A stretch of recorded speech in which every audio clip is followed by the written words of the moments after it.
Jean-Pierre Pernaut est toujours près des siens. Depuis son décès survenu le 2 mars 2022, plusieurs membres de sa famille auraient reçu des signes troublants de sa part.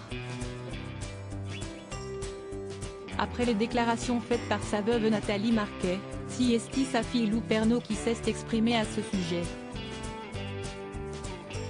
J'ai des appels. Par exemple, j'ai eu ma télé qui s'allumait toute seule et qui disait ton papa serait fier de toi, ou alors il y a la musique Papa Outé qui passe dans un taxi. Je dis si mon père voyait ça, et d'un coup, la radio bug et ne marche plus.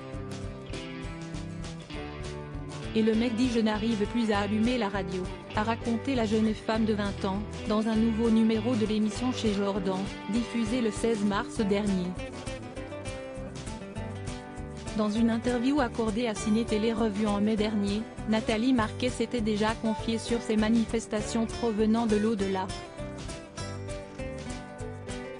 Selon l'ancienne reine de beauté, c'est en effet sa fille qui aurait été la première à percevoir des signes. Sa télé s'est allumée toute seule à 1h du matin. Il y avait un film où un homme disait « Je suis fier de toi, ma fille ». Et elle s'est éteinte juste après, avait-elle indiqué. Quant à son fils Tom, il était fou de rage de ne pas avoir de signe, selon sa mère. Le soir du débat présidentiel, il était devant une photo où il n'a pas arrêté de dire « Papa, fais-moi un signe ». D'un seul coup, nos deux télés se sont arrêtées net, l'image était figée, avait-elle raconté à l'époque. Supérieur à obsèques de Jean-Pierre Pernaut, famille et célébrités réunies pour un ultime hommage à Jean-Pierre Pernaut, c'est signe qu'il envoie à Nathalie Marquet. Si Nathalie Marquet peine encore à faire le deuil de son mari, elle assure qu'elle reçoit, elle aussi, des signes de sa part. Je crois aux anges, à la vie après la mort, a-t-elle expliqué dans les colonnes de Ciné Télé Revue, avant de confier que son époux lui envoie désormais des signes depuis l'au-delà. Pendant 2 mois, j'ai quitté l'hôpital chaque soir à 21h et la tour Eiffel était éteinte.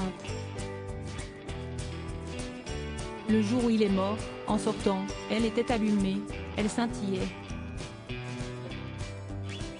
C'est là qu'on avait eu notre premier rendez-vous au restaurant, avait d'abord cité comme exemple Nathalie Marquet. Mais ce n'est pas le seul phénomène étrange que la veuve du journaliste a remarqué. Le lendemain, je vais prendre ma voiture et, en allumant la radio, il y avait sa chanson préférée de Johnny Hallyday, Allumer le feu, s'était-elle remémorée. Et Nathalie Marquet de résumer dans les pages de gala, pour moi, il est toujours près de moi, je lui parle tous les jours et parfois, je suis même dans un dialogue imaginaire. Je crois en la vie après la mort. Je perçois de nombreux signes depuis sa disparition. Crédit photo, capture d'écran C8.